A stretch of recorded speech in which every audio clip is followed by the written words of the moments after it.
మంచిర్యాల జిల్లా Mandamarri area KK5 గనిపై AITUC ఆధ్వర్యంలో gate meeting నిర్వహించడం జరిగింది.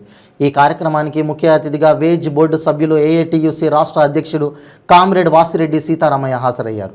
ఈ సందర్భంగా ఆయన మాట్లాడుతూ TBGKS సంఘం కార్మికులు మోసగిస్తుందని అన్నారు.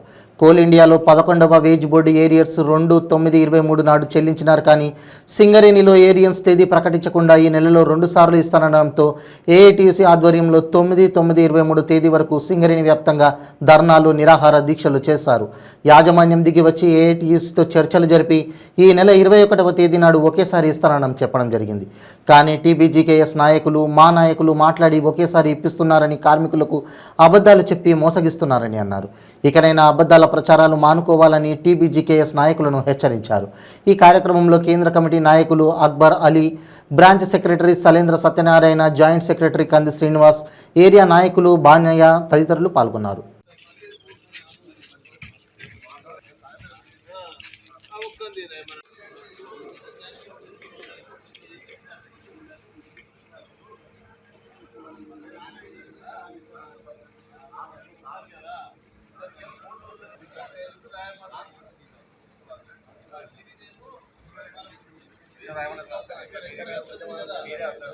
శభాష్ అంటాం.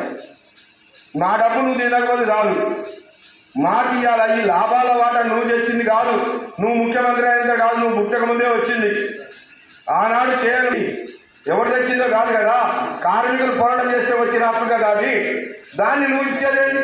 ఏ ముఖ్యమంత్రినో 1-2 పెంచిండు. ఒక్క వైఎస్ రాజశేఖర రెడ్డి ఒక్క సంవత్సరం 3% పెంచిండు తప్ప ఏ ముఖ్యమంత్రి కానీ, చంద్రబాబు నాయుడు కానీ, ఇప్పుడు కేసీఆర్ కానీ ఎవ్వడు కూడా 2% కంటే దాటి పెంచాల, 1-2 పెంచింది అంతే. మన ఆనాడు 17 రోజులు సమ్మె చేసి అప్పు తీసుకున్నాం. కాబట్టి ఏ హక్కైనా సింగరేణిలో పోరాడితేనే వచ్చింది తప్ప పైరవి చేస్తే కాదు. పైరవి చేస్తే ఏమవుతుంది? లీడర్కి 4 కేసులు. కార్మికుల ఐక్యత, కార్మికుల ఐక్యత, AITUC, AITUC. లాభాలలో 30% వాటా వెంటనే, లాభాలలో వాటా 30% వెంటనే. కార్మికుల ఐక్యత, సొంతింటి పథకాన్ని వెంటనే, సొంతింటి పథకాన్ని వెంటనే.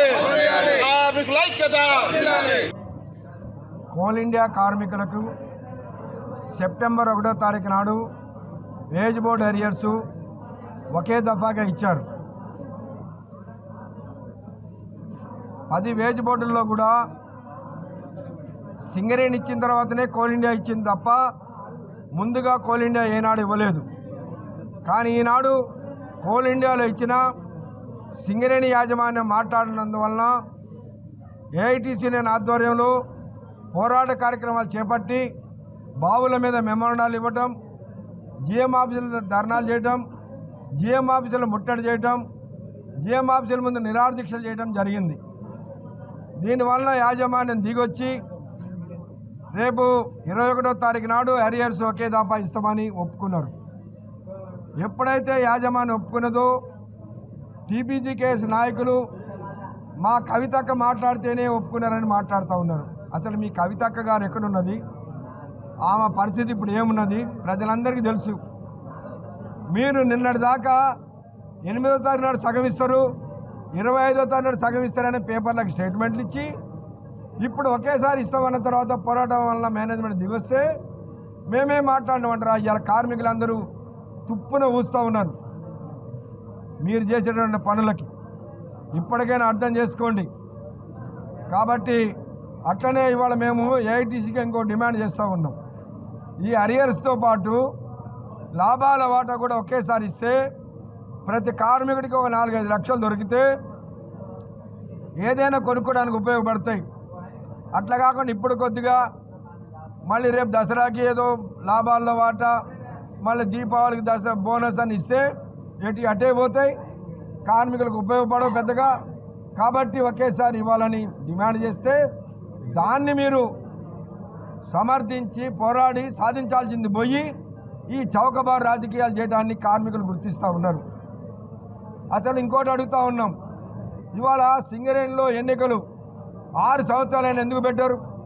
మీరే గెలుస్తారనే దమ్ముంటే మీరు ఎలక్షన్లు పెట్టియండి. ప్రతిసారి ఎలక్షన్లు అన్నప్పుడల్లా కోర్టుకు పోయి వాయిదాలు వేయిస్తూ ఉన్నారు.